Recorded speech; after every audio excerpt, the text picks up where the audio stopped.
All right, we are back for another edition of SCMP MMA Live Chat and Q&A. And this week we have Ant Walker from the Body Lock MMA. Always love those guys. And Ant is just one of the crew over there, and they're doing good things. Go over there and subscribe to their channel. Check out their videos.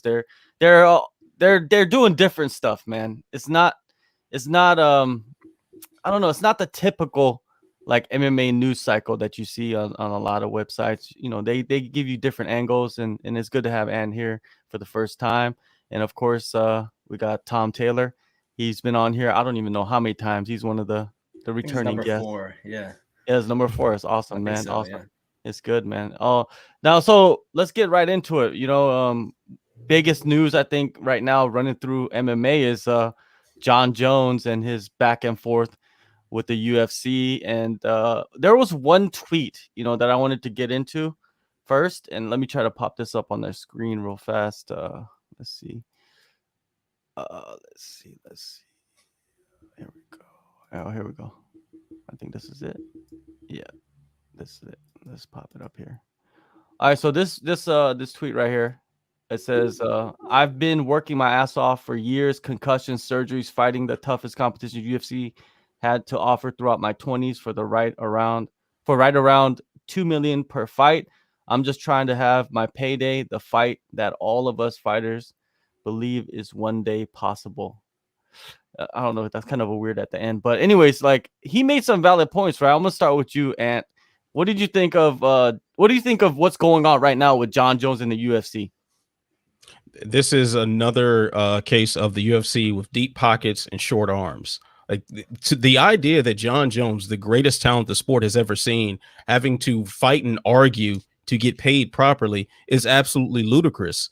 And the things he's talking about make all the sense in the world.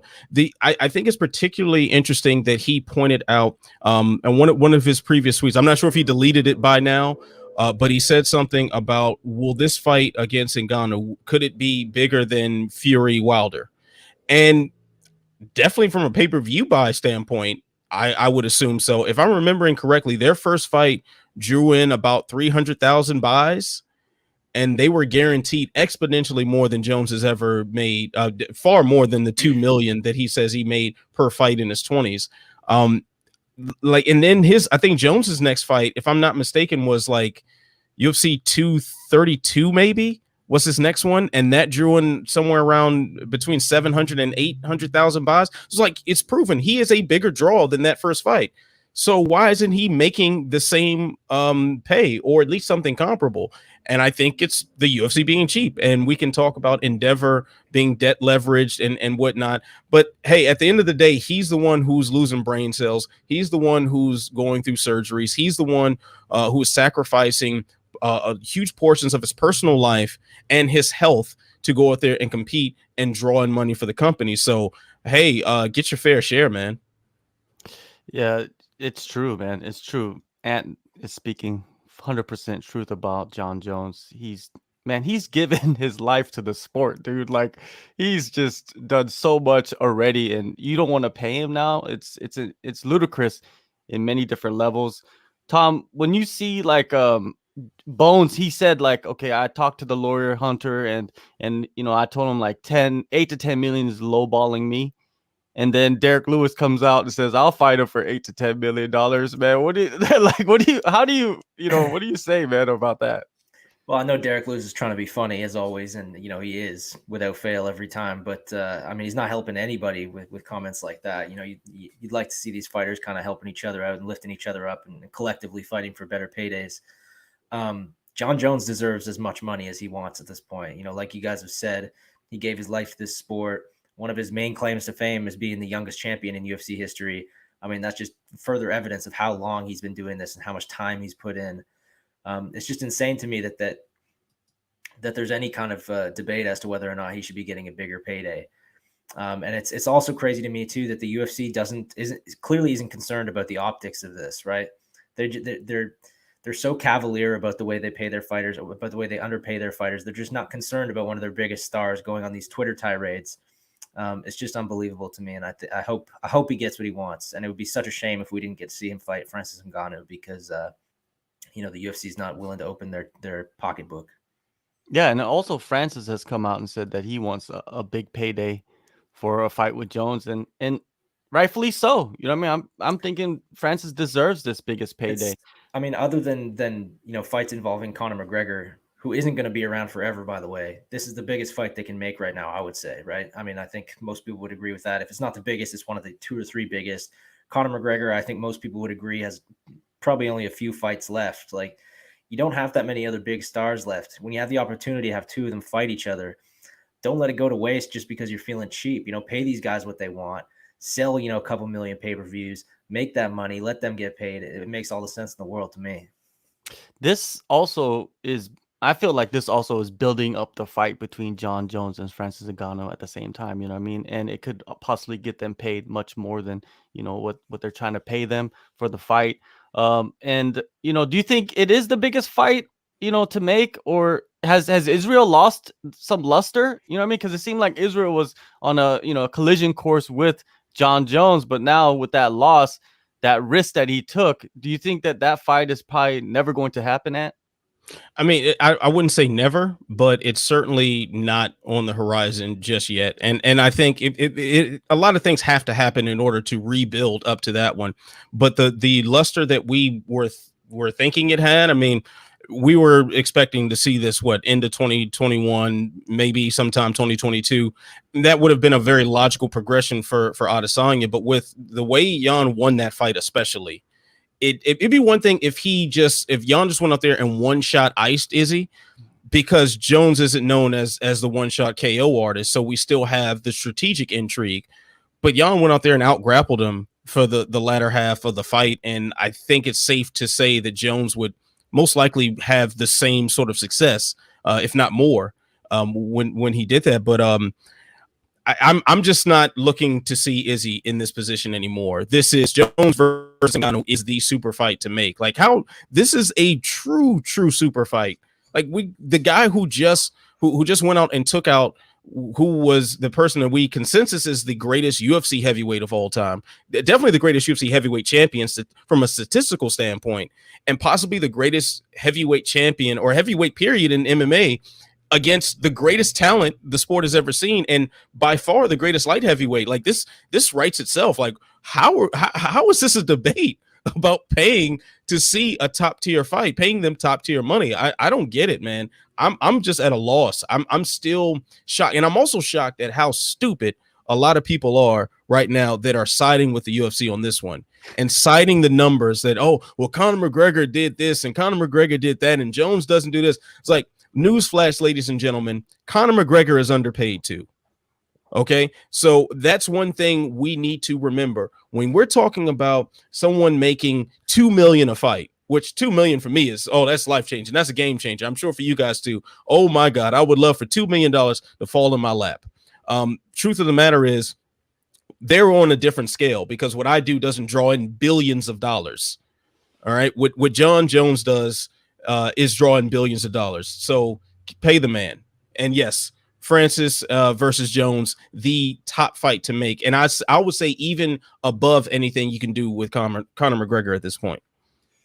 Yeah, shout out to Threadhead Media. Go check them out. And Alan Bones Jones, who is probably related to Jon Jones in some way here or there. He's saying, do you guys think we would have this conversation about Jones and pay if Miocic won? Tom, do you think so?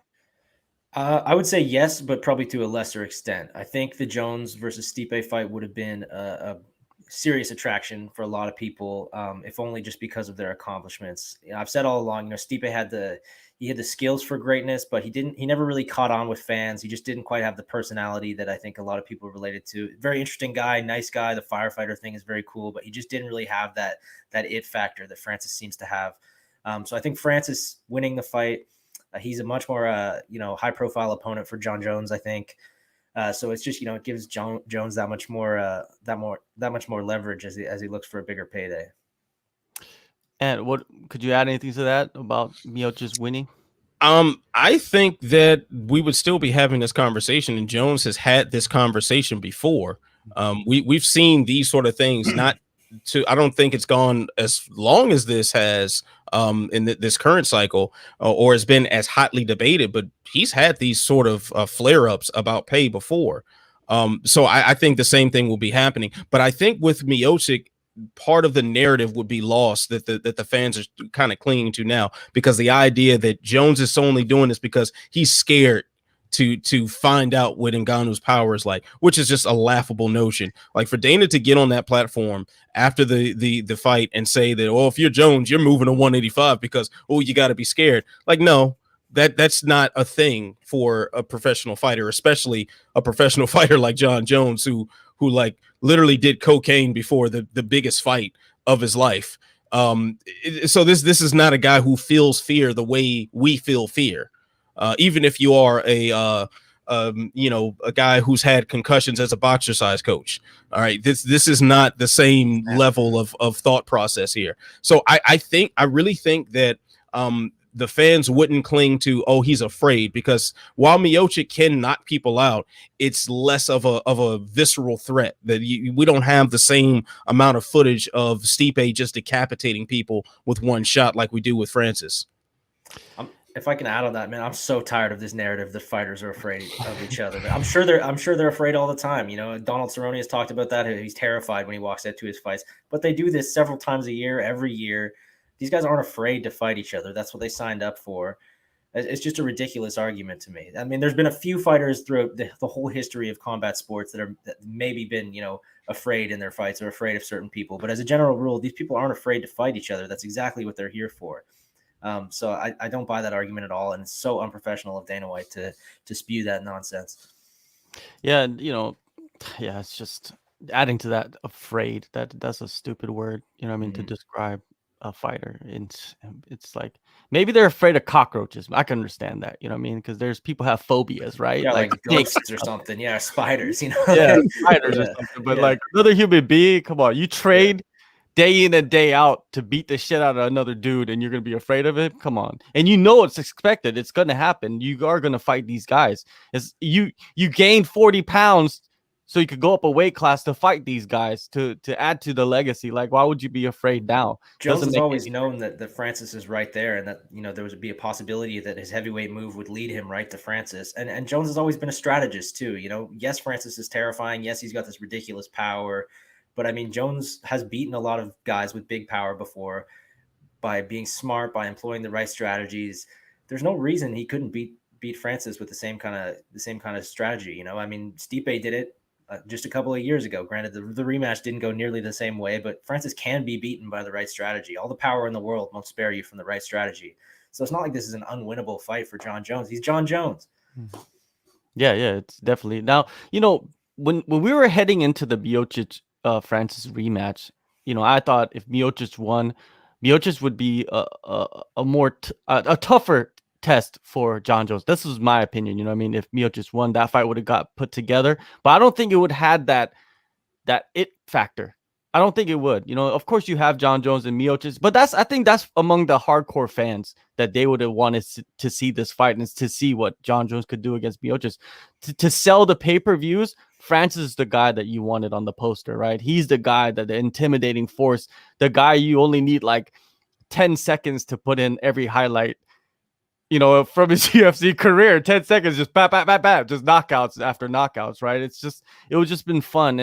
And I think Jon Jones realized that too. I'm pretty sure he was strategic in this. He probably had a plan laid out for Miocic if he won, and he had a plan laid out for Francis if he won. And this is the plan that's playing out right now. And eventually the UFC is gonna have to give in and give some money. It's not like would you see the UFC cutting Jon Jones? They haven't cut him yet, and he's a lot of shit.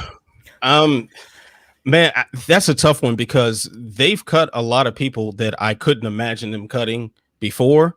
And the thing is, the UFC has always favored trying to keep their power and their leverage over people, as opposed to just giving fans what they want to see, or even just, I don't know, like letting go of someone like Rumble Johnson, who has always been, like, I guess in a way, a company man, always been.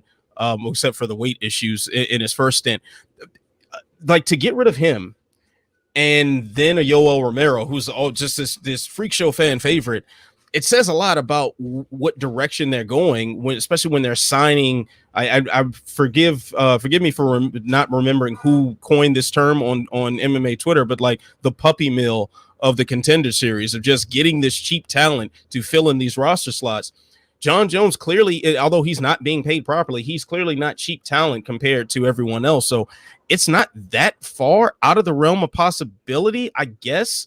Then the only problem becomes you'd be like a game of chicken. It's like, who would pay Jones the money that he wants outside of the UFC? Like, who else has the ability to do that? And that's a very short list.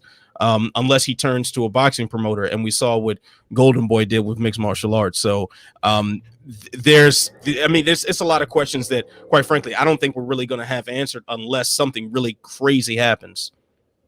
Yeah, Tom, who has the pockets? If Jon Jones is released, cut, parts ways with the UFC, do you see anybody picking him up, and do you see anybody having enough money to pick him up? Other than boxing promoters and, like some Saudi billionaire or something, I can see that happening, just some independent party with unlimited funds putting on a huge fight. I mean, it's happened before in boxing. I can see something like that happening, but I really don't see the UFC cutting Jon Jones for a number of reasons. But first and foremost, I would say he's different than guys like Rumble and Romero because, as popular as they were with fans, you cut them and they get signed by Bellator or PFL or One Championship, and those organizations put on a fight with them. It's going to do well, but it's not going to do what a Jon Jones fight would do for those organizations. And I think that's something the UFC often considers when they're releasing fighters too, is not only is this the right move for us, but are we doing anybody else a favor by letting go of this person? Are we giving our competitors a boost by potentially putting this guy on their roster? So I don't think the UFC would ever part ways with Jon Jones just because it would be too advantageous for their competitors. Going back to what Ant was saying about playing chicken, I feel like they're going to play chicken for a while, and they're going to put together the rematch between Lewis and Ngannou. Ngannou is going to get paid. He's the champ. They're going to put it on pay-per-view. He's going to get pay-per-view points. So he's going to get paid more than he's ever been paid. So, of course, he's going to take the fight, right? And he wants to defend the belt. And a lot of the heavyweights that I've spoken with, that I've interviewed, they all felt the same way, that Ngannou would be a guy that's going to fight more often than Stipe. Stipe wasn't as active, as a champion, even though he was the greatest champion the UFC's ever seen, but he wasn't as active. I think Francis will go out there, especially if he's only fighting a couple minutes or only going to the second round each fight. He could come back, turn around real fast. The UFC could take advantage of that, and I could see them doing that. Now, let's get to some of these questions people have about. Let's see. Okay, here we go. Let's get to Jason Hartley. He says Jones is scared. See, we got someone saying thinking Jones is scared. I think that's sarcasm, though. I think Jason is definitely being sarcastic. Yeah. I think All right, let's get to this one. If UFC cuts Jones, I think we covered this, right? Okay, let's see what he says. He says Jones gets paid more than the top 4 Bellator fighters in stacked 205 division. Do you ever see Jon Jones going back to 205? Yeah, I could see that. I mean, I wonder. The thing is, I wonder how he's going to perform at heavyweight first. Because if he really performs well and he feels all right, then he's like, man, I might just stay here. Because especially then at heavyweight, it opens up more of the freak show possibilities. And then we could see him doing all sorts of crazy stuff, which I don't want to speak into the universe. So I'm just going to keep those thoughts to myself. But yeah, 205. Yeah, I'm sure, because he's still not that big compared to a lot of the light heavyweights and definitely a lot of the heavyweights. Because what's he, about 240 or something right now? Yeah. It's still very conceivable that he can water cut close to 205 and tailor his diet in a training camp. So yeah, that's definitely a possibility, especially if Jan Blachowicz makes a very good run. That might tempt him if the heavyweight prospects sort of run dry.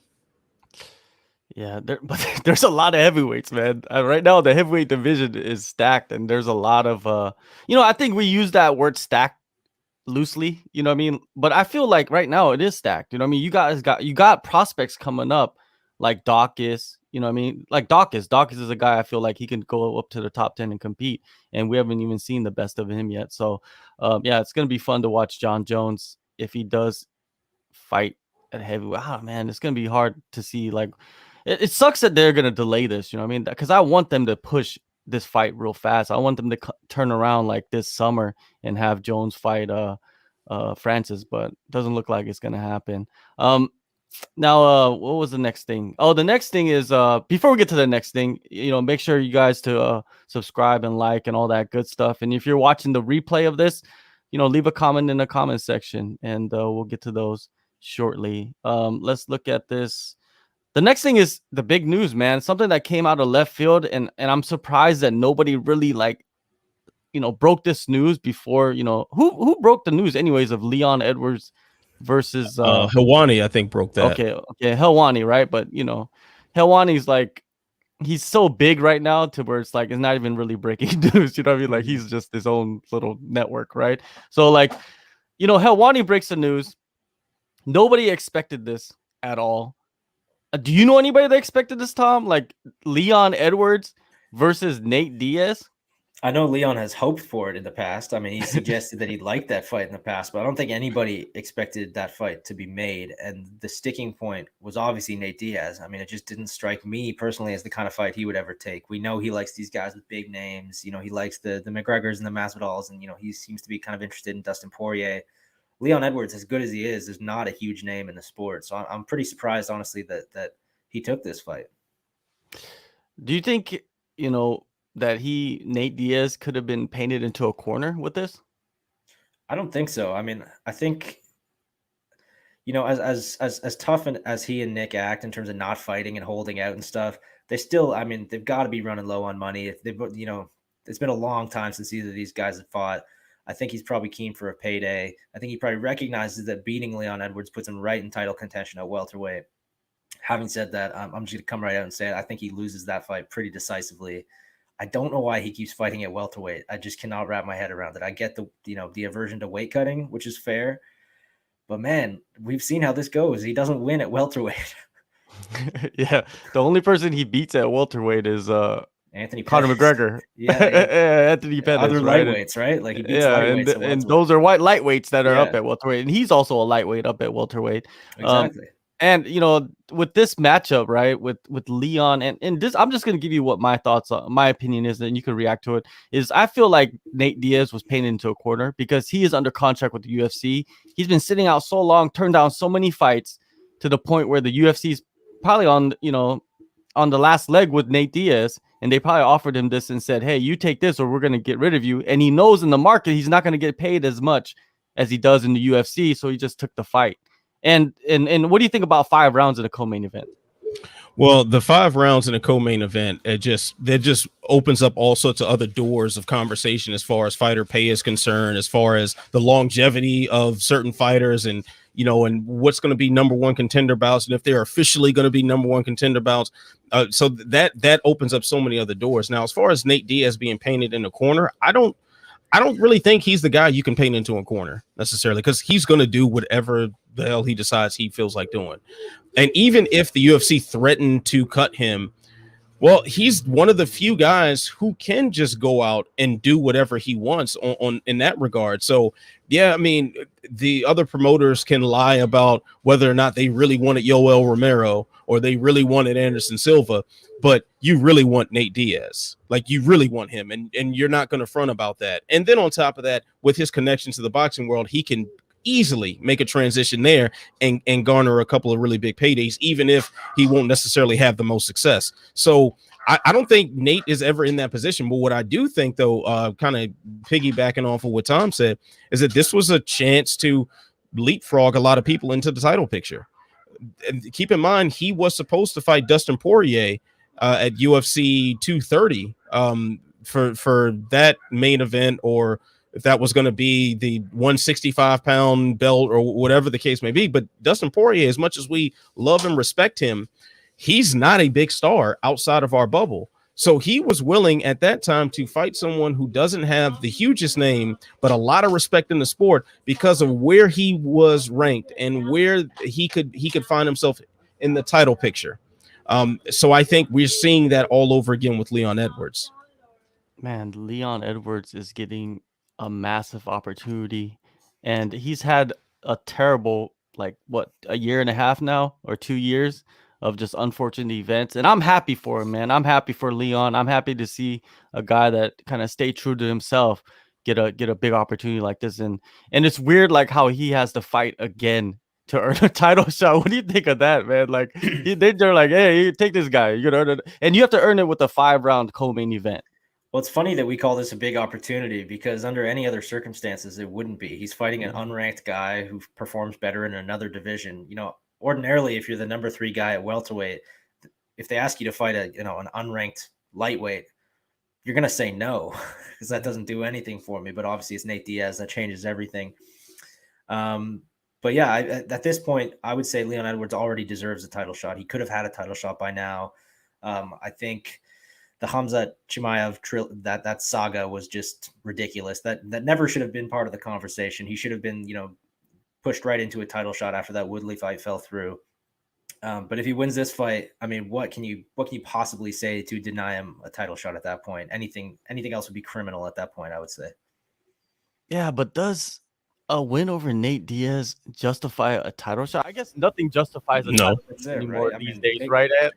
No, yeah, I really like justifying a title shot is just like a silly conversation that only us MMA diehards really sit here and have. But like, of course, no, beating Nate Diaz it means absolutely nothing other than cool, you beat Nate Diaz. But the thing with Leon Edwards is the cool, you beat Nate Diaz is kind of the rub he needs. Because he's like Leon Edwards is dangerously close to like John Fitch territory, and where he has clearly shown himself to be the deserving guy to get a shot, and he keeps beating whoever they put in front of him, but no one really cares about him. Beating Nate Diaz will change that. So I'm happy for Leon on that because, oh, sorry, that's my son back there making that noise. I think he really. He needs a break at this point. I mean, this guy has had a line of unfortunate opportunities and a line of like the Khamzat Chimaev thing was just so ridiculous. And like so many dumb things have been placed on his shoulders and unfortunate things that now finally, even if this doesn't make meritocracy sense, man, it makes money sense. And it's a nice little rub for him. So yeah, this is great for Leon. At this point, he just needs to beat somebody, doesn't he? I mean, he could beat up somebody from the concession stand or, a bus driver from outside or something. He just needs to beat somebody and remind everyone what he can do. Yeah. Q3 piece and soda joke. I'll fight him. Come on. And I don't even need 8 million. Give me about like 80,000. I'll fight him. I'll do it for $8,000. Oh, Jason Hartley, he has this is something I would like to see. Just because it would be just wild, is that if Nate wins and Jorge wins, now they could fight for the BMF and the welterweight world championship. Would you like to see that? I think that would be some big money right there, Tom. Don't you think? Yeah, I guess. I mean, the first fight wasn't competitive. I remember there was that brief talk about a rematch, and I didn't like that because, I mean, Jorge whooped his ass in that fight. It wasn't close. Nate Diaz rarely wins 4th and 5th rounds. If you go back and look at his fights, I don't know what that argument was that he was, just about to turn it on and turn the tables right before the fight was stopped. He never does that in his fights. It was just a ridiculous argument. Having said that, if he beats Leon Edwards and Jorge beats Kamaru Usman, then, I mean, that's a pretty fair fight to make. It wouldn't be the best fight. There are probably other guys that deserve it more than Nate, but it would be justifiable. Yeah, I mean, why not, I guess. And then what do? Do you put the BMF title and the actual undisputed title on the line? It would just be a total amazing shit show. I'd be here for it, I think. Well, technically, it's like linearly they're merged already, so yeah. They would just have to make another belt and find another celebrity to put it around the winner's waist. So I don't know, like I think the cooler question would be which celebrity would present that belt. Shania Twain. Yeah. Tom Hanks. I was thinking Betty White, but Britney Spears. Like, come on, let's bald Britney Spears could do it. Oh, yeah, the bald Britney Spears. Yeah, head tattoo and everything. I would like to see that. It would. I think Jorge would play it up. You know what I mean? If they did both win, he would carry both belts like he's a double champ and all that. And I think the UFC likes that. But yeah, what is your thoughts on like them creating separate belts? Like when you have like these big fights, boxing does it from time to time, I believe. they create belts for certain fights, right? Do you think that would be a good idea, a good addition to the UFC? It's one of those things where like I don't really care necessarily, like as long as it doesn't affect the actual title picture. I really don't care, because it's not something that means anything to us. Like we look at the BMF belt, like we take the BMF belt as sort of a joke. Like it's funny to talk about, oh, there's this other belt that exists that now it's merged with the welterweight title, and it means absolutely nothing. It's like what was it, Lawrence Epstein that said to Congress that it was like the titles meant like the winner of the night. Like that's the winner of the night sort of thing. So I don't really, who cares, man? Like just don't prioritize that over actual fights that really matter. But who am I talking about? That's exactly what's going to happen.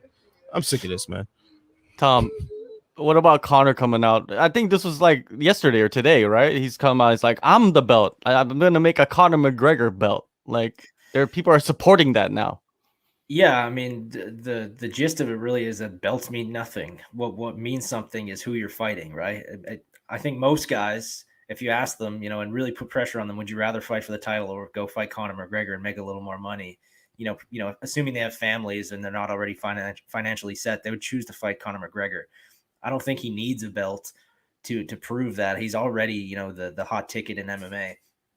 I think we should just stick to the undisputed titles, and anything else is just silly, because I mean, once you start creating these belts, it's a slippery slope. Soon there's belts for everything. Belts for the most ridiculous of accomplishments, which I don't know, who knows, that can make it more entertaining. But I say just stick to the undisputed titles. Yeah, I'm not really like when I was a kid, pro wrestling was fun to watch, and then when I figured out it was not real, I stopped watching it. And that's a pro wrestling thing, making these belts, and I want to separate that. I want to have I want this to become a sport. I want this to become something that's respected, and adding like little bits and pieces from pro wrestling. I know a lot of people love it, but to me, the only part of pro wrestling I like is the shit talking and the narrative creating and stuff like that. It's fun.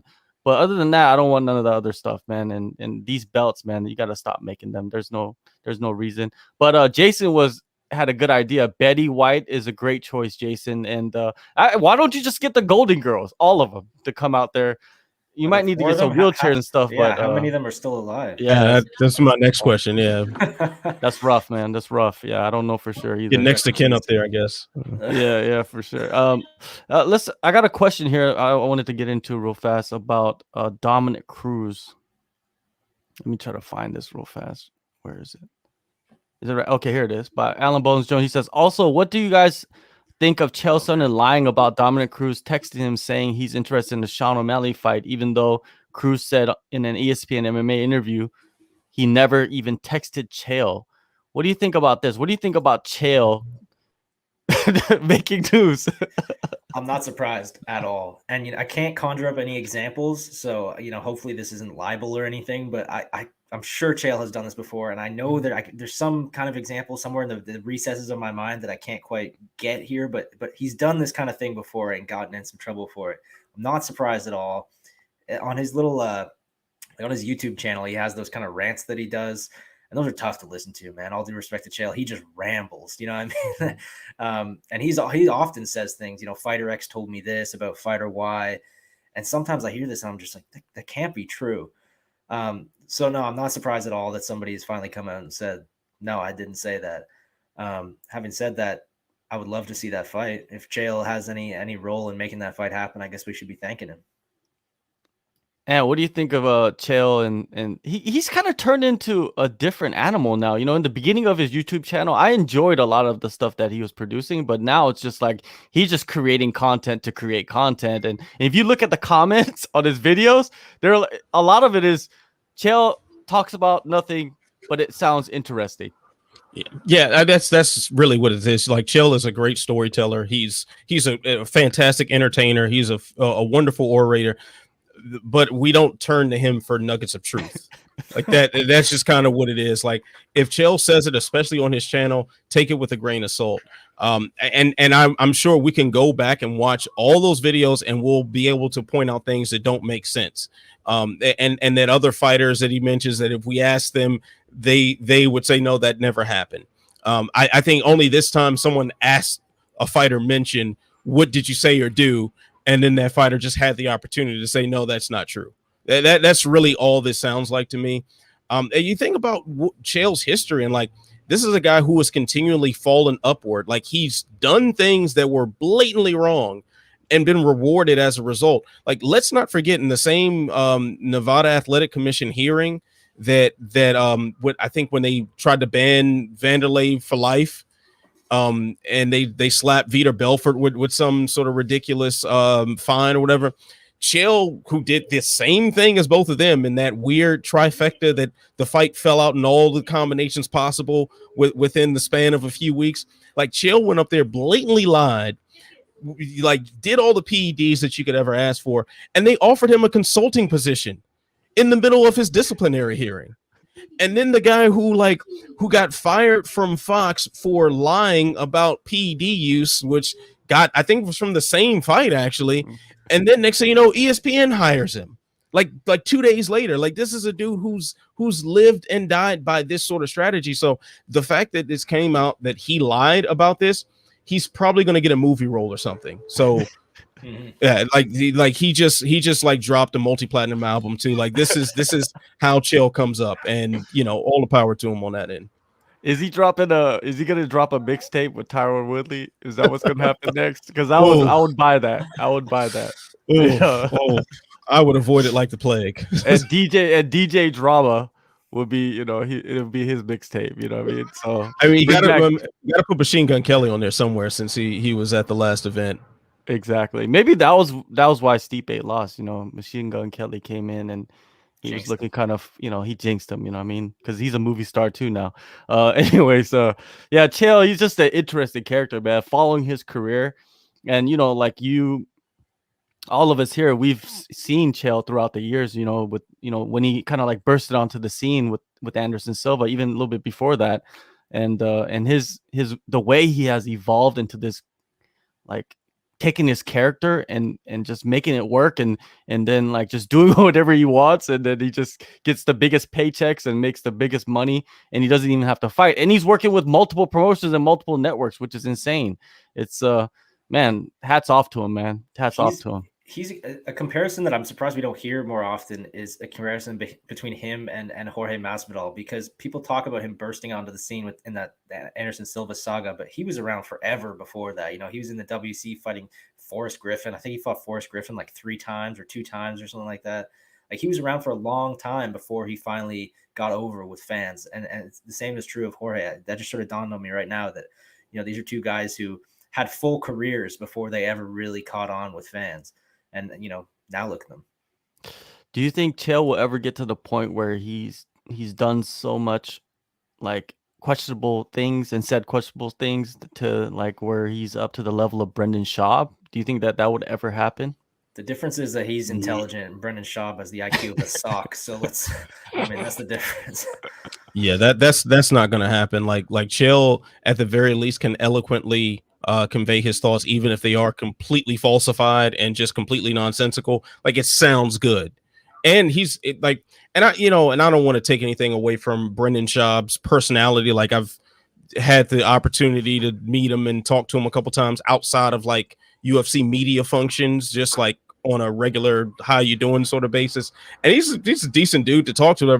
But Chael has a particular charm about him where I'll say it the way a fellow media member said it to me about, it's like, when you first meet Chael Sonnen, you're gonna feel like you're his best friend, and he has a gift of making people feel that way, and I think that right there alone keeps him just insulated from a lot of stuff. I mean, I just ran down the resume of all the things that should have killed his career, and it's made him thrive. And we think about like Kenny Florian, also one of the nice guys in the sport, had like a plagiarism thing happen at Fox Sports and has never really gotten back into the groove that he was in before. And like, I think he just got picked up by PFL, but this is years after he was like commentating like robot fights or something for a little bit. So that like, probably paid more than fight commentary. It probably did actually, but Chael just has this insulation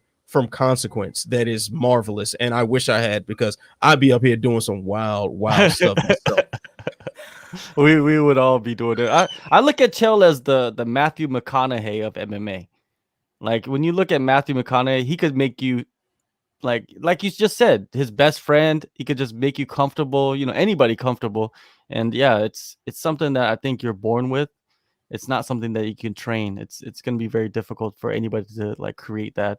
Anyways, let's go to the middleweight division. We got Alan Bones Jones again. Should the UFC have waited for Whitaker and have had Vettori versus Whitaker in a legit 185 number one contender fight, even though Whitaker already deserves another shot, in my opinion? This is the question I want to ask to Tom is, should they break up the Whitaker Gastelum fight and then just have Vettori fight Whitaker? Well, I think on the surface that looks like a good solution, but you have two cards here, right? And you can't just strip away the main event of one of them, because then what do you do with the other? These are cards with 15 fights on them too. What do you do with the other 15 fights on that card? You need a main event for both of them. In a perfect world, they would have done Whitaker versus Vettori, but then they would have had a card that needed a main event. So I understand. And also, when Whitaker needed an opponent, they didn't know that Till was going to be injured a week later, right? I mean, you can't plan for this stuff. So I think they've done the best they can under obviously pretty taxing circumstances. What's the move, Ant, for Vettori? Because the Holland fight is not all, they haven't signed on yet, right? Fully. So do you go with Holland, or do you feel like Vettori should wait?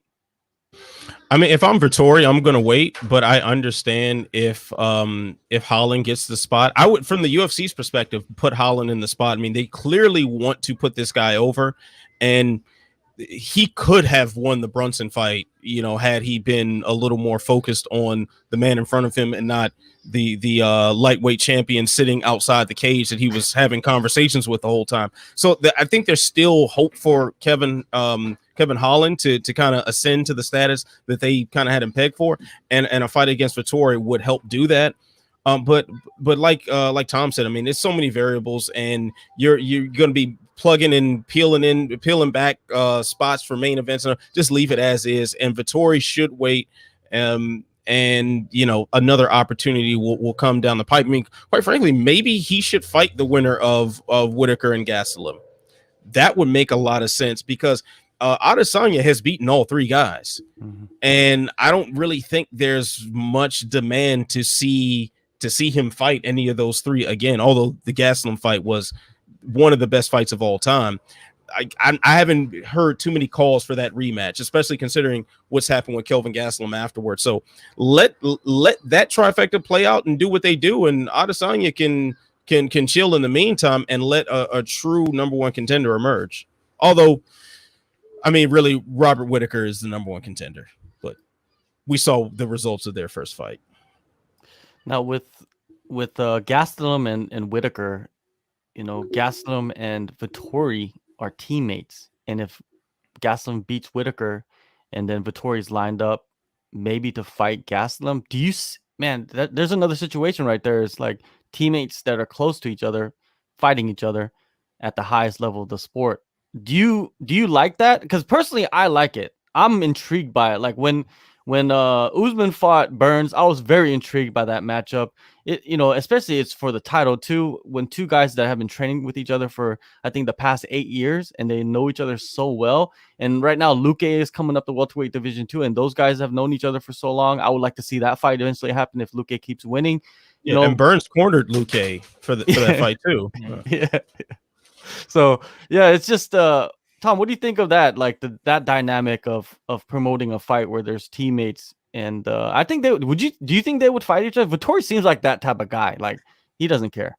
Yeah, I mean, I like it. It's fascinating when that happens. I certainly sympathize with the guys that have to go through it themselves, the two fighters involved. I can only imagine how strenuous that is in terms of planning and just like the emotions that play into it. I do like seeing it. But yeah, I don't think it'll happen in this case, just because there are so many other guys for each guy to fight. Even if they both win, one of them could fight Brunson. Darren Till will recover sooner or later. There are other options. So I think as long as there are other options, there's no reason for these two guys to fight each other. All right, now Matt Wells in the chat. I think I'll throw this to Tom. since you're on the big screen, would Edwards versus Diaz even be happening if this wasn't the second pay-per-view with fans back? It's funny how they're just loading up these cards with fans on them, eh? Like they're trying to sell they're trying to sell tickets. I mean, it's so obvious. They didn't care when there were no fans. That's why we get so many crummy cards. And now the second there are fans back, the quality of the cards is just transformed. So I guess the answer is no, I don't think so. If things were proceeding as they have been over the last year in the pandemic, I don't think we would be seeing such a big fight on a card that already has a pretty solid main event. But I wish they do that more, because we keep losing these main events, and then you're left with a shitty card. Pardon my language. So I love when they stack cards, so you have at least a buffer. If the main event gets canceled, you still have a really compelling co-main event. So I'm glad they did it. What about you, Ant, on this topic? Yeah, this wouldn't be happening. I mean, if this was in the Apex Center and there was no gate, then they're just going to take whatever guaranteed money they get from ESPN and call it a day. Like that. That's really it. You need the gate. If you have an open arena, they want the gate money. So Diaz is going to put butts in seats. And for anybody who's on the fence about showing up for a variety of reasons, whether it be affording a ticket, or if it's worth going, or that deadly disease that's floating around, Diaz's presence just might make you say, all right, I'll go ahead and shell out the cash and I'll be there. So I definitely think Diaz was brought out for this. I mean, they're trying to rush things so they can get like McGregor and Poirier to have their trilogy fight with a full T-Mobile arena. So they're trying to do some test runs and do a test run with a lot of profit to gain. And my son I don't know if he loves or hates this idea, so he's very vocal though. Sorry. Yeah, for sure. Yeah. It's always good. It's always good to get a different demographic in there. Age demographic, to get their viewpoint. I feel like we need to have that. Like get a like an elementary school kid that watches the sport real close. And I wonder if there's any out there that could get on here and talk to us about like how they feel about Jones, in the money situation with the UFC. Wouldn't that be a funny? I gotta find somebody, man, to come on this show. Probably be like a lot less jaded than we are. Oh yeah, much more like fresh eyes and. Yeah. I had a friend who, like whenever we'd watch a fight, she would always tell who was going to win by the walkout. And like, no matter what, she had no idea who anybody was. And she looks like that guy's going to win. And sure enough, he'd win. So there's definitely something for that. Yeah, for sure, man. I know a few women who will often pick the more handsome fighter, and it's amazing how often the more handsome guy wins. I don't know what that's all about, but yeah, my wife undefeated. My wife will watch it and she'll decide on like how tight the shorts are and what their butt looks like in the shorts. I'm just like, what? And then she's right most of the time. Well, the butt thing will show you who's the more athletic. Like that. That's one thing you're looking for, the butt. That's why I was takedown. With Brie Larson playing Captain Marvel. I was like, nah, she's no superhero. Like you ain't got no butt. You can't say the world you got no butt. You got to have some athleticism. So that. I'm gonna quote unrelated rant. Sorry, I'm gonna quote that many times in my life. You can't save the world if you don't got a butt. Yeah. And going back to Chael and maybe him getting a movie role, I think he could be they can make him an Avenger. You know what I mean? Like something they can make him an Avenger, like the PED Avenger or something. Who knows? Right? Can you imagine him reading lines with that voice, man? Just I can't picture it. I mean, he definitely has the super soldier serum within him, so he's taken that quite a few times. Yeah, definitely. That's definitely a banned substance, I think. Yeah. Jason, he's like Colby versus Wonder Boy for me over Colby Burns. There's an interesting dynamic right now with the top of the welterweight division. You got Leon going to be busy with Nate Diaz. That leaves Colby, Wonder Boy, and who else is up there? Colby, Wonder Boy, Burns, Chiesa, Magny. Yeah, Chiesa and Magny, and like who do you put against who? Who makes the most sense? Colby just seems like he's just waiting for either like Masvidal or he's waiting for what's his name, the champ Usman, right? And I don't think he's gonna get either of those fights anytime soon. So he's gonna have to definitely hop in there with somebody. And who do you think is the right fit? Well, I mean, I originally wanted him to fight Masvidal. That was what I wanted to see, him versus Masvidal, Usman versus Wonder Boy, if not Leon Edwards. But I think now the best thing he can do is fight Wonder Boy. I think they both, Wonder Boy or Burns, provide interesting stylistic challenges. So clearly with Wonder Boy, it is pure striker versus grappler, and that's set in stone. But Colby versus Burns is different because it changes the aspects of grappling. Is Colby going to rely on such a wrestling heavy attack when you have a submission threat the level of Burns? So it changes a lot of variables for him. So that's interesting. But for Colby, the Wonder Boy fight makes more sense simply because he can definitely play the heel. Because who doesn't like Stephen Thompson? Like, he can super play the heel role. Like, Burns seems like a nice dude, and I'm sure he could play the heel role from him. But Wonder Boy times 10, Colby would be the heel, and he can keep his gimmick alive even without his favorite guy in the Oval Office. Well said.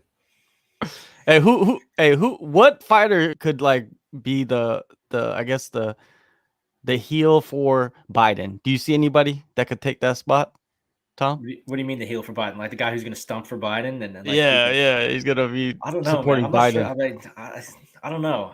Biden doesn't have that strongman thing that Trump has. As much as I didn't like Trump, I mean, he's had that macho thing that kind of made it easy for Colby to. That was an easy shtick for him, is what I'm saying. You know, we had Kevin Lee supporting Bernie Sanders for a minute there. That would have been cool, if Bernie had come out on top in that race. But I don't know. I mean, I feel like it just doesn't work with a guy like Biden. I mean, that has nothing to do with his policy. I'm just not sure if that would work. Yeah, but what do you think about the matchups though, like in the welterweight division? Yeah, you know what? I think Colby kind of screwed himself a little bit. I think he thought maybe he was a little bigger of a star than he is, a little more valuable than he actually is. Amazing fighter, but I think he kind of overplayed his hand a little bit, because the biggest fights for him were obviously the Usman rematch, Masvidal, Leon Edwards be a big-ish fight, I'd say, and then obviously Nate Diaz is a big fight for anybody, but we didn't know Nate was coming back.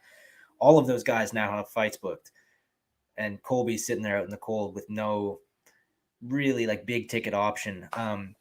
Like Ant said, there's some good fights there. The Wonder Boy fight is really interesting just because they're polar opposites of each other stylistically and in terms of personality. But for me, I would say if I could make any fight for him of the available guys, I would say probably Burns, just because I feel like that's the best matchup. As you said, the question is Colby going to shoot for takedowns on a guy like Burns? And does he have the stand up to survive with Burns if the takedown isn't there? And, I think I'd honestly favor Burns in that matchup. Yeah, I'd favor Burns in that matchup too. But man, Colby always surprises you though. Mm-hmm. You know what I mean? Like, people get lost in his gimmick, and what is it? Ramses, he has a good question. I'm gonna throw this to Ant first. Is do you think Colby's gimmick will still work, or should he try something new?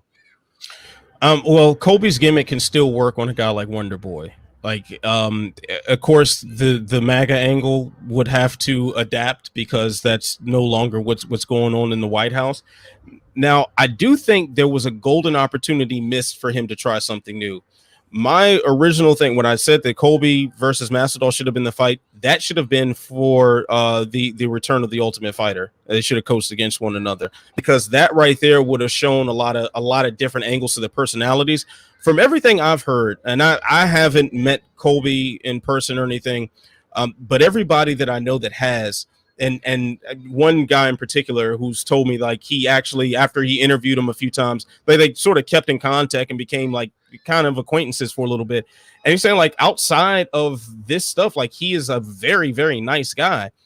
That would have been a very interesting thing to see that come out on a season of The Ultimate Fighter, while Masvidal, who is definitely more loved than Colby, who, my interactions with Masvidal, he's a cool guy, but he's a street dude. Like, so he's going to rub people the wrong way. And to see that sort of thing play out would have turned their whole dynamic upside down. And that would have been very interesting to see where the promotion can take that. But as of right now, with that off the table, just stick to the gimmick. I mean, you can still piss people off, and he's very, very good at that. So I guess keep that up, even though he says a lot of really stupid things that make me very angry. But yeah, keep the gimmick going, I guess. That's the only way anybody cares. People forget that the gimmick preceded Donald Trump's presidency, I believe, right? I mean, Colby, I don't know what exactly compelled him to to turn heel as he did, but for a long time, he was just a normal welterweight. He was just a classic, American wrestler, just slogging away, picking up some wins. And then I believe it was after the Damian Maia fight that he just turned it on, right? And I mean, you don't need that. I mean, Trump doesn't need to be president for that to work. You can be, an asshole no matter who's president, right? So I mean, he can continue making people angry as long as he wants, I think. Yeah, what Alan was saying about the Ultimate Fighter, they dropped the ball on it. They dropped the ball with that. They had to do Colby versus Masvidal. It's just made a complete sense. Like you said, the dynamics of these two guys and Colby having two sides, right? But like everybody when you meet them, mostly like for a short period of time, they're always nice. Most people, right? Most people are nice. There's rarely that like asshole person that's asshole all the time. So I don't know, like with Colby, if you got him into the Ultimate Fighter house and got him around those people, yeah, you would have saw the other side of him and would have helped him a lot. And I think it's a missed opportunity. Masvidal, the same thing. He also has that passion. But then I wanted to see if Colby was able to get under the skin of Masvidal, like in front of the cameras. That's what I wanted to see. And I think they would have been fist fighting on that show. You know what I mean? And the UFC, they love all of that stuff. You think they would have come to blows like yeah, I think so. Either them or their crew, their coaches, something would have happened because look at when Chael and Vanderlei, those guys actually fought each other, right? Like, or was that all made up? I mean, we've seen Masvidal get down like just off rip, so we know that is a very strong possibility. But I'm like reminded, like when Chael was coaching the Ultimate Fighter against Jon Jones, how we saw a different side of his personality, and that could sort of change the perspective of a lot of fans to Chael. And then inversely, when Ronda and Miesha Tate coach, the narrative kind of changed around Ronda, and then she sort of became a villain. And that's when we first started seeing like, oh, maybe she's not a nice person. we first started realizing that because of the Ultimate Fighter. So if for someone like Colby, who is hitched his wagon so hard on the MAGA thing, if you were looking for a new gimmick, that was the way to do it. Yeah, well, I think he should just continue it because he's become that gimmick now. Like, how do you turn away from it? You got to continue with it. You've gone too far. Like, just keep going until like the wheels fall off. That's what you need to do with Colby until he retires. That's what he should be doing to everybody because that's what we're used to now. This is what we're expected from him, and he just says outlandish things all the time. Borderline. All kinds of stuff, right? Borderline, all kinds of stuff. So just continue going. If he flips the script, I think he gets cut. I think it's over for him, you know what I mean? Because they were going to cut him before, and he was doing well in the UFC. He just wasn't like a popular fighter. So yeah, just advice to Colby. I know he's watching. Just keep doing what you're doing, man. Even though people hate you. Huh? He tunes in every week. He does, man. Just, we have celebrities always in here. We have Henry Ford from time to time and Betty White and Rockefeller and, guys that are dead, but for some reason they're still alive online. So we appreciate you guys watching. And come with the questions. The next topic I want to get into is Anderson Silva. One of my favorite fighters of all time. His run, like when he was peak Anderson Silva was some of the most incredible things. And you know what I'm going to tell you? I was kind of a hater at the same time. I was just like, I always wanted him to lose because he was doing so well. You know what I mean? Like when Chael fought him, I was rooting for Chael to win that fight. Imagine like rooting for Chael in that first fight and he's winning the fight until the end and he just gets submitted. You get crushed by that, right? So like with Anderson coming out of, I don't even know if he's coming out of retirement, but he gets released by the UFC. Now he's gonna fight Julio Ceasar Chavez Jr. I don't really know much about boxing. I know a little bit about boxing, but I don't know much about this guy. Who can educate the people watching about Julio Ceasar Chavez Jr.? I'll do a. Oh, Tom, you want? Okay, I'll do a little bit. It's like haven't watched like every one of his fights, but he is like the spoiled rich kid of boxing. His dad is an absolute legend, and he has natural talent, is clearly blessed with the money to train the way he needs and eat the way he needs and whatnot, but he refuses to discipline himself to the degree needed to ascend to his potential. And that's something we've seen multiple weight misses. We've seen him have these weird losses and stuff. Like this is just really bizarre. And it kind of shows where he's at in a way. Like this is a guy who should be fighting like much more serious boxers and, and garnering much more attention for like real legitimate fights. But this is sort of what he's left with. And I mean, still, it'd be an easy payday for him because he is a professional boxer. Anderson Silva is not. Yeah, Tommy, what you got? not a ton I can add to that. I mean, he's, a lot of people almost consider him like an embarrassment to his family name, because his dad is this legend and he's just had these horrible losses, like the Daniel Jacobs loss a couple years ago. I think it was 2019 or something. It was just ridiculous. I mean, he basically just gave up on between rounds. And that's the kind of thing he's become known for. And he's just, I mean, if you had asked me of all the boxers that Anderson Silva might fight, obviously Roy Jones would have been everyone's first guess. But beyond that, this guy would have been like not even in the top 100 if I had to pick who he would fight. It's just the weirdest matchup to me for so many reasons. I mean, Anderson Silva is 45 years old. He's fighting a lifelong professional boxer who I think is 34, 35 at this point. On paper, it looks like he has, Chavez has every advantage in the world. He's younger. He's a pro boxer. But then he just has this, you just don't know what you're going to get from this guy because he never commits. He's the spoiled rich kid of boxing, as Ant said. It's just like an unbelievably weird fight on so many levels. And for those reasons, I can't wait to watch it. Yeah, it's like a perfect situation for Anderson Silva. Now, John Nutt from Full Metal Dojo, Fight Circus Volume 3, April 10th, I believe. Cam Soda, go get your issue. There's a lot of videos on Cam Soda you could watch. It'd probably be fun, right? Anyways, but yeah, he said we spoke to Anderson's people. I guess Fight Circus did. Could not get the deal done, though. That being said, which would you rather watch? Him boxing or him fighting 3 people? And I'm going to throw that to you first, man. 3 people, obviously. 3 people. Like if he were boxing Roy Jones, that would be the pinnacle for me because we've wanted to see that for a while, and age-wise, I guess it kind of makes sense now, and they're both not doing much else. All right, cool.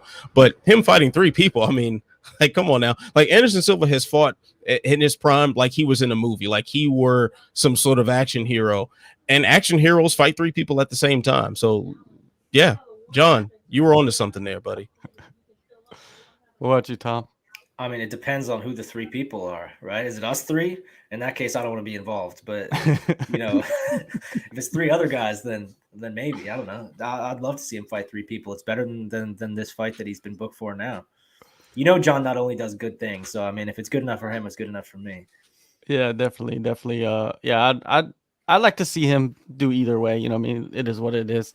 I just want to see Anderson Silva fight again. I'm not a guy that's he should retire. Let him retire on his own. If he wants to box, I think boxing is something that he could probably actually go transition over and be successful, especially fighting these guys that are, I guess what is it? The spoiled brats of the sport, go over there on Thriller or whatever it's called and fight. And then eventually they probably put together the Roy Jones Jr. fight that we were supposed to get a few years back.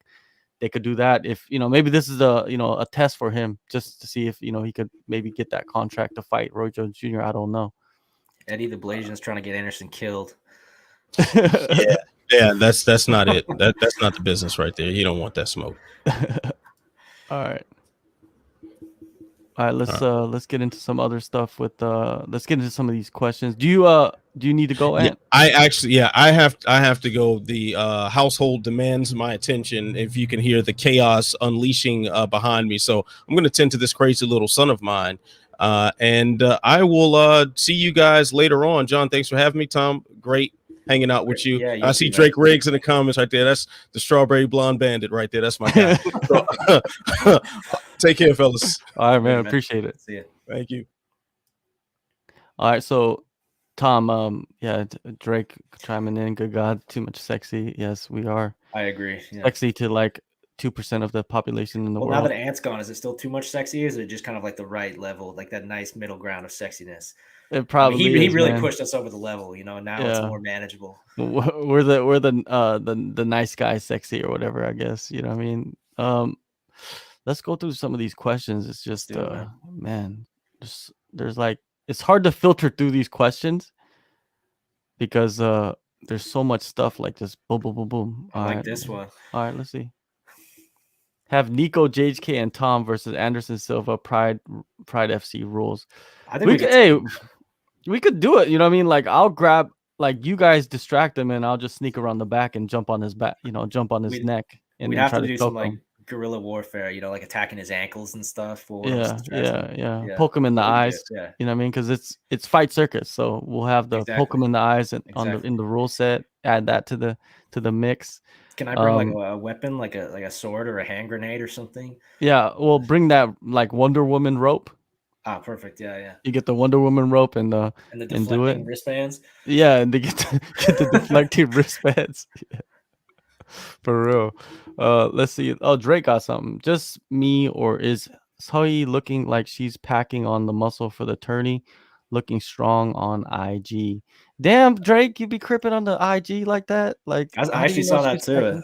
I saw that too. packing out the muscle? She looks huge. No, she's been doing that for the last year though. I've been Mhm. watching that. I've been creeping on the IG, and I saw that that she's been working on her strength and conditioning and just trying to get bigger and tougher. I feel, I interviewed her a couple days ago, I and saw that. and it looks like it's all in. You know what I mean, on one championship. This is gonna be the last thing she's gonna be doing. You know what I mean, the last promotion she's gonna be fighting for, and to get this title, if she does accomplish it, I feel like she becomes like on the Mount Rushmore of women's MMA.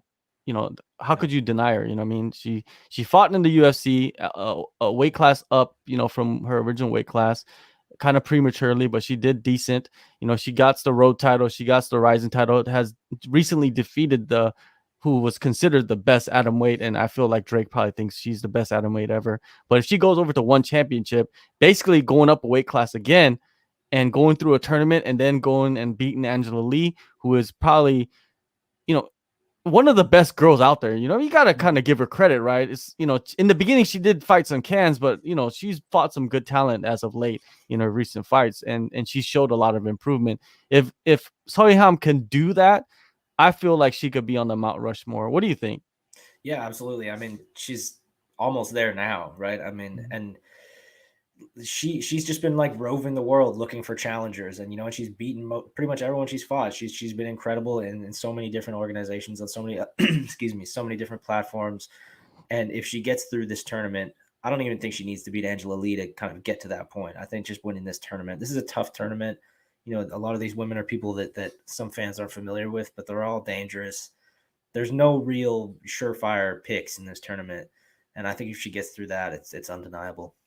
Yeah, and also when I talked to her, she was saying that she's not making any predictions. You know what I mean? She's taking this fight by fight, but she is watching tape on Angela Lee, and she's watching tape on probably all of the fighters in the tournament.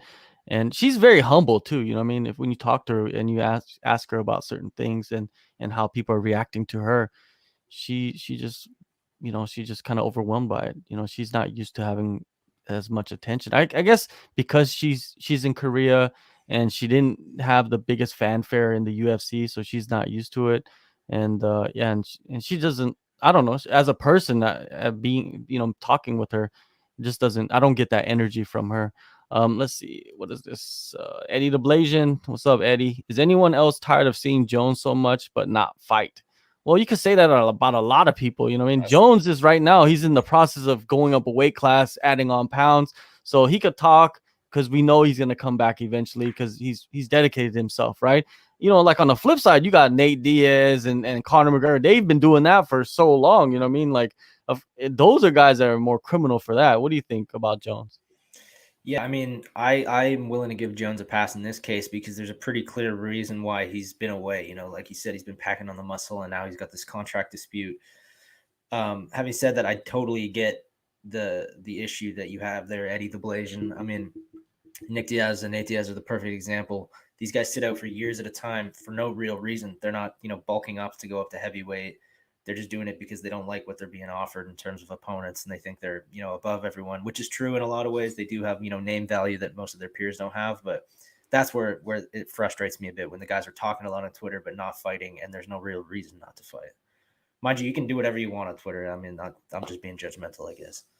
We always have to be judgmental. Mm-hmm. That's why we do this. We're just judging everybody. Jack Hager versus Fedor in Russia. I think from what I saw, Junior Dos Santos is trying to get in that mix, right, to fight Fedor.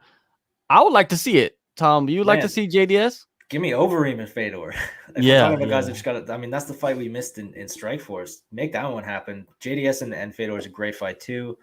But it doesn't really. I mean, I know JDS is a former heavyweight champ, but he was never really talked about as a potential Fedor opponent. You know, Brock Lesnar definitely was.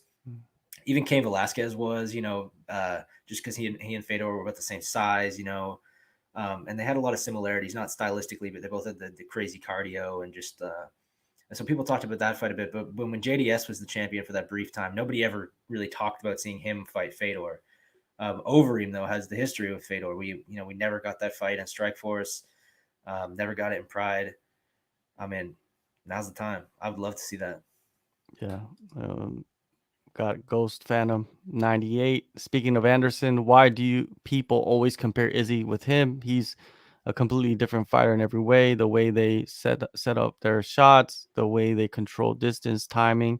Yeah, I think it's just in a way kind of a lazy way of kind of. I think it's just because he's just the closest thing to Yeah. Anderson, you know what I mean? And that's what they're gonna point to is the closest thing to Anderson. Like, what is the closest thing to you? This is the guy. You know what I mean? They do it all the time, and it's parody. You know what I mean? Like every sport has it. Like it's like the Michael Jordan effect, right? When you got this new guy coming up and he's the best, like at that moment they're like, oh, he's the Michael Jordan of right now of tire. He's the Michael Jordan of golf. He's the Michael Jordan of tennis or whatever like that. It happens all the time, right? So I think Anderson Silva kind of has that mystique about him to the level of his legendary status to where people are going to compare him if you're a striker to Anderson Silva all the time. What do you think, Tom? Yeah, I think that about sums it up. And the other thing I think is just that both of those guys kind of have a flair for spectacle and a flair for the dramatic. You know, even if they're not, they're both strikers, they're both knockout artists for sure. But even if they're not that similar in terms of like the technique and the setup, as you said, they do kind of, have similar outcomes. They style on people a lot. So there's similarities in some ways, even if they're not similar in terms of technique. And they're both just really impressive champions in the same division. So I'm not surprised people draw comparisons there at all. Yeah, and I feel like Anderson was a little bit more stylish. You know what I mean? A little bit more of a risk taker. Yeah. And He did more impressive things than yeah. Izzy does as a general rule. Izzy, is incredible and a generational talent, but he's not. I mean, the things Anderson Silva did, the Forrest Griffin win comes to mind. I mean, this guy was just playing with unfair advantages, man. It was crazy. Effortless. Like Yeah. some of his fights were effortless. That's what you got to put it there. And yeah, I love Anderson, love Izzy. Those are both two great fighters, but different generations, different like the, Ghost Phantom does make a point. It's a different style. They're both strikers, but it is a different style.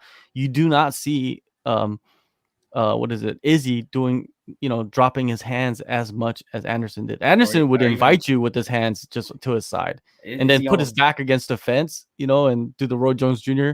and just take shots. I don't think Izzy will ever do that in the UFC. Yeah, I don't think so either. And Izzy's not as big on elbows. There's a lot of differences between them for sure. But I certainly get the comparisons. I mean, yeah, I think it's fair. I don't know about Godzilla versus King Kong. Tom, do you watch those movies? I don't watch. I think it just came out today or something. I've seen a lot of okay. people talking about it on Twitter. I haven't seen it yet, but I mean, I feel like Godzilla, I mean, he has like scales and claws and at least in some instances blows fire out of his mouth. I mean, King Kong's just a big gorilla. That's cool and everything, but I feel like he's got all the disadvantages in that one. Yeah, Drake hopping in again, beating Denise Stamp, then anyone on the other side, then Lee. Yeah, already Korean MMA GOAT, arguably atomweight GOAT, as you said. But getting through that is hard to deny her spot. It is hard to deny her spot if she gets through that because Ayaka hasn't done anything close to that, right? And Ayaka continually sitting in Ryzen and beating the prospects in Japan is great, but eventually Ryzen will need to bring somebody from outside to fight Ayaka and to prove like her legit status, her legendary status more and more. Here's some what is this? Michelle Pereira versus Robbie Lawler. I like it. I mean, how could you not? That's an easy one to sell, but there's this class of fighter and a lot of them happen to be in the welterweight division. And I've struggled for a while to kind of come up with like a term or like just some way to identify these guys. But we all know who they are. It's Pahea, Robbie Lawler, Mike Perry. There's these kind of these brawlers who are good, but don't generally reach that top level. And you could just endlessly match them up with each other, and it'll always be good. And those are two guys that fall right into that category. I would love to see a Robbie Lawler fight Mike Perry. That fight was supposed to happen for a brief period. Tim Means is another guy I would throw into that category. I can't think of anyone else off the top of my head, but like you can just match these guys up endlessly, any combination, and it's always good. And that's one of them right there. Yeah, that welterweight division, they have a lot of like legit gunners. You know what I mean? Like Pereira and Perry and Rodriguez. Those guys are even fighting each other, Perry and Rodriguez, right? And even Robbie Lawler was a gun that went up to win the the title. But then that only can sustain for so long, right? Being that type of fighter where just the damage you take just doesn't help you in the long term. And I think we're seeing that with Robbie Lawler. It's just the guys that are coming up just surpassing him, and it's wild that he's still ranked after 4 straight losses. Now you look at who he's been losing to, though. I mean, it's kind of excusable. Yeah. Ramsey, he said, "What do you think happened to Weidman? We never had the Weidman era after he beat Anderson." Yeah, it's very interesting, with Weidman. That spin kick is the one that people talk about that derailed his whole career. But I feel like in the Anderson fights, Weidman did beat Anderson, but Anderson just it caught up to him, all the styling and playing around. It just caught up to him. And in the second fight, that was just like a freak. That's a freak accident. Like if there's a freak accident, that's a freak accident. But still, credit to Weidman. He made the adjustments and checked the kick. But yeah, man, he beat Vitor when Vitor Machida. and he beat Machida. But when he got to Luke, and Luke didn't have a very good championship run either, at all. That's something I was going to mention. I think it was last time I was on with you when we had Matt Wells. I remember when Rockhold and Weidman fought, that was like the middleweight title fight. It was just like, it was seen as just ultra competitive between these two guys who couldn't seem to lose. And it was a close fight. Obviously Weidman was finished, but it was pretty, tit for tat until that point. And then they both just fell off. Yeah. And like, I'm wondering, like, were these guys ever as good as we thought, or did they just damage each other so badly in one fight that they were never the same? And it's just crazy how, a couple of years later, we had that Whitaker and Adesanya fight, which I feel like was actually a much more accurate example of those two guys in the prime of their lives who can beat everybody else. I think Weidman Izzy and Whitaker are far better than Rockhold or Weidman ever were. And another thing I was going to say, Weidman, I mean, I feel like anybody that caught Anderson Silva at that particular time in his career might have beat him that night. Weidman just happened to be the guy. I mean, I think that is just where Anderson Silva fell off, and Weidman was the guy that was there at the right time. Yeah, definitely. I think with the Weidman and the Rockhold fight, Rockhold was the Strikeforce champion, and he came through, doing some devastating shit. And and it was built up. And then, like you said, after that fight, both of them just, it caught up to them. Yeah, I mean, everything caught up. Man, it was crazy. Yeah, it's just, I don't know if it was mental or it was physical. I think a lot of it had to do with physical, because those guys were carrying some serious injuries, and they had some serious injuries and some bad knockouts too. You know what I mean? The Yoel Romero knockout on Chris Weidman was just filthy, dude. Like, I felt it on my forehead. And Rockhold, him getting knocked out by Michael Bisping, I think that mentally destroyed him more than anything. And especially, he's coming out now talking about Dana White after that fight was just crushing him, after it. And I think it did a number on him, and his confidence was never fully there, because after that, what did he do? He went up to 205 and got crushed by Jan Blachowicz, right? So we'll see what happens with Luke when he comes back, because I guess Habib's supposed to train him. Did I miss you guys talking about Till being out of the Vittori fight and Holland talking about stepping up? Yeah, we talked about it a little bit earlier, so you could probably rewind it. But yeah, we're even Ant gave his thoughts on that. Let's see what Bones. Imagine Jones versus DC3 tough, like Faber McGregor tough, when they don't fight at the end of the season. I don't think people are interested in that. I don't think DC is ever going to come back. The guy is fully into retirement mode. And I think in a recent interview, he said that you know, he's got so much other stuff going on in his life outside of fighting, to where it's like to dedicate himself to like coaching like restrictively, and you know it's gonna have to have COVID regulations. What do you think? Do you think DC would ever do that? No, I don't think he'll ever fight again. He's one of these guys that when he says he's retired, I believe him, partly because of his age. I mean, he's at the point now where if he does continue fighting, there's a high risk that he's going to start losing, you know, in pretty brutal ways. And he had a solid backup plan in place. You know, he made a lot of money fighting, and he had something else to fall onto when he decided to stop. And personally, I don't love that idea. I never liked it when the coaches didn't fight on Tough. Like for me, a big part of the appeal of Tough, you know, it was great to meet these young fighters and watch the drama and all that. But a big part of the selling point for me was it was almost like a contract that guaranteed these two guys are going to fight at the end, you know? So it was the promise of the fight that kind of got me through a lot of these seasons. So, I mean, I would have liked to see a third fight between them, but I think at this point that ship has sailed. Yeah, the best seasons were Tito and Shamrock and Rampage and Evans. Those were like, because they were going to fight each other and they hated each other, and you saw that play out in the season, and it was real. It was no fake. Like they came face to face. You remember with the part where like Rampage and Evans is like really like face to face, like they're just talking shit in the hallway. But they weren't saying anything to each other. Was hilarious. But it was intense. What are you even talking about? Yeah. That was a ridiculous season. I mean, it was in hindsight, it was awesome. It was super entertaining. That rivalry they had was great. Kimbo Slice was that season, right? Yeah. I mean, but then I look back on those fights, like almost every fight on that season was bad.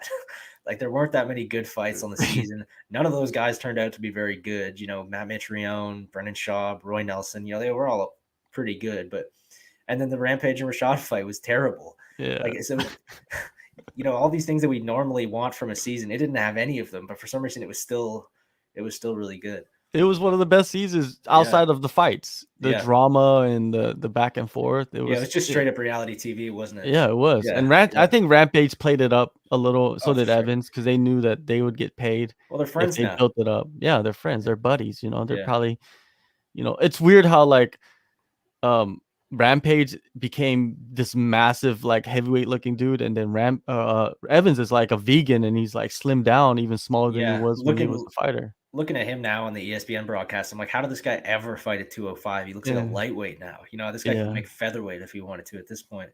It's crazy. And then you see Rampage, and he's up there. I'll say that. Yeah. Now, what's with Rogan trying to sell Francis versus Lewis too? That's like selling Izzy Romero. I don't even watch Joe Rogan anymore. Like he's had all these interviews with fighters. I haven't watched any of those because I don't have Spotify. It's like blocked here in Korea, so I don't watch any of those things. Maybe a couple clips here or there. But is he selling the Francis Lewis fight? I don't know. I think he wants to see it. I think I saw something about that. I mean, I personally am not a big Joe Rogan fan. I've made no secret of that during my appearances on this hallowed podcast, but I do kind of understand the appeal of that rematch. I mean, you know, it was a terrible, terrible fight the first time.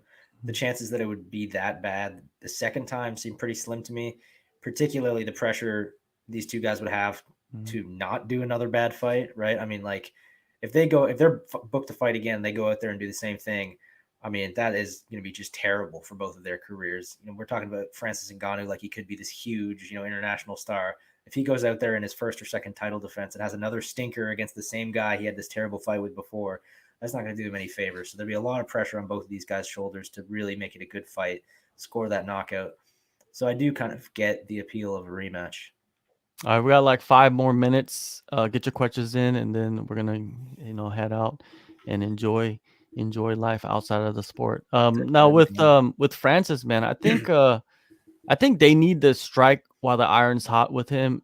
Get him into Hollywood. He's represented by CAA, right? Which is big Hollywood, you know, execs or whatever.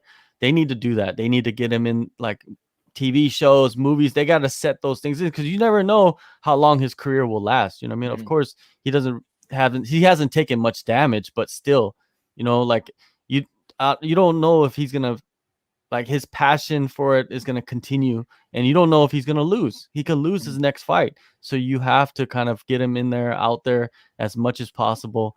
And I think he could handle it, because the first Stipe fight prepared him for it. Now he's used to like the media Mhm. and all of that extra stuff that comes with being a champion or a challenger for the title. And yeah, they need to do that. And if Lewis is the next fight, get him against Lewis. If Jon Jones is the next fight, get him against Jon Jones. But they need to get him in there. They Yeah. don't need to stall out, Yeah. Steve or Francis anymore. What is this one? Yeah, that's a good one from our guy Chris. Mhm. What's next for Woodley? Yeah, I don't know, man. Like, I don't think he's gonna be fighting for the UFC. Do you think he will? Yeah, that's a good question. I mean, he still does quite a bit of broadcast stuff. Like, I don't usually watch the post-fight shows, but I mean, he still features on those Oh, he reasonably does? regularly. I haven't noticed him Maybe not. on. Maybe I missed it.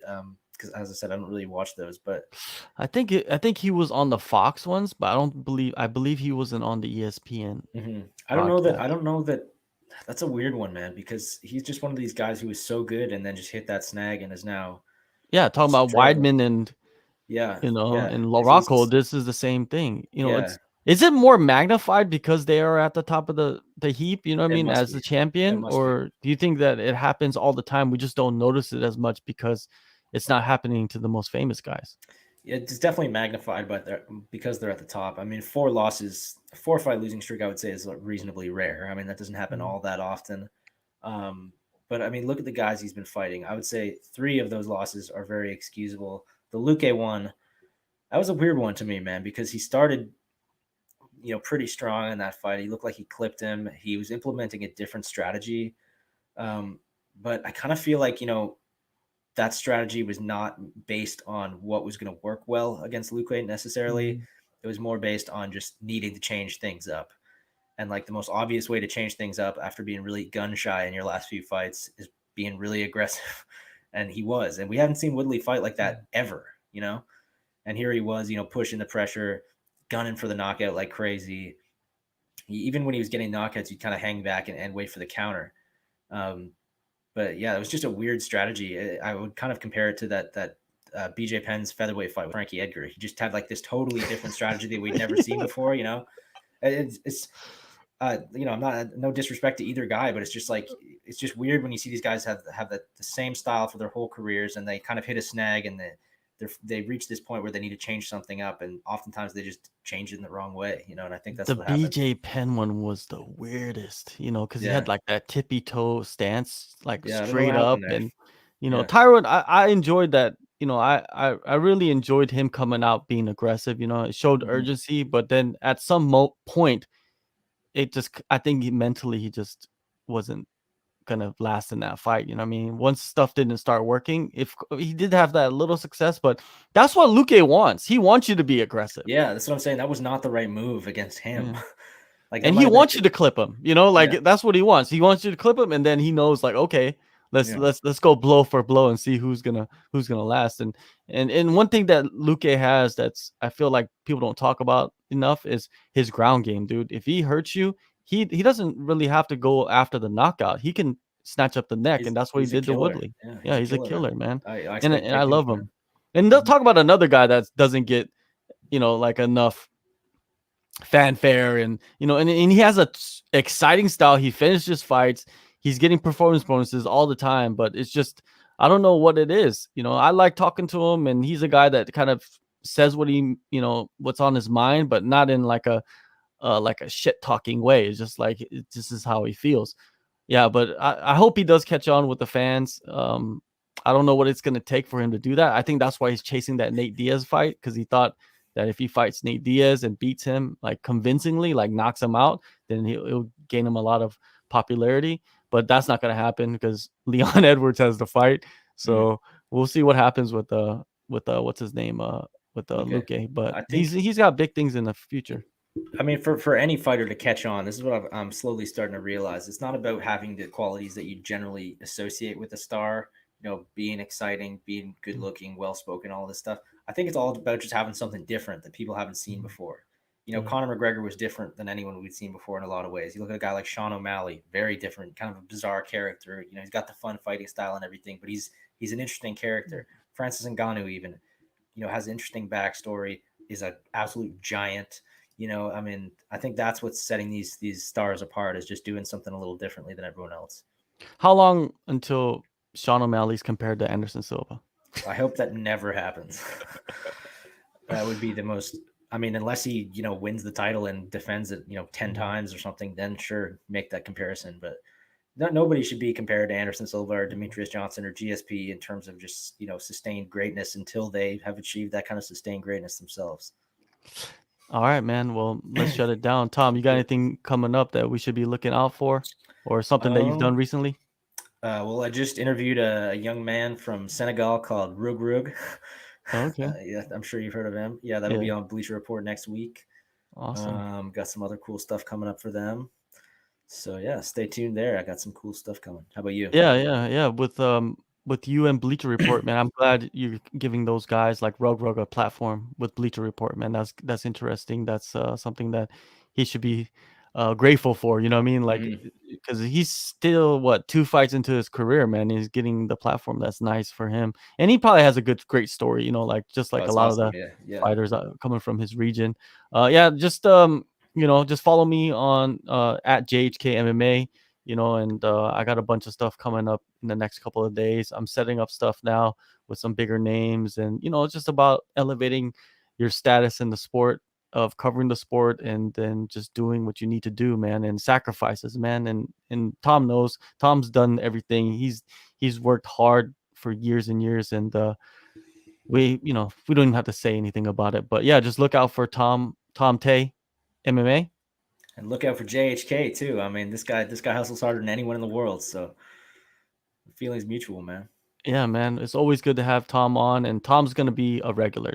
Don't worry about that. Tom's gonna be on. He's just I'll be back. a guy. Yeah, he'll be back. He's like Arnold Schwarzenegger in the Terminator. Check you guys later.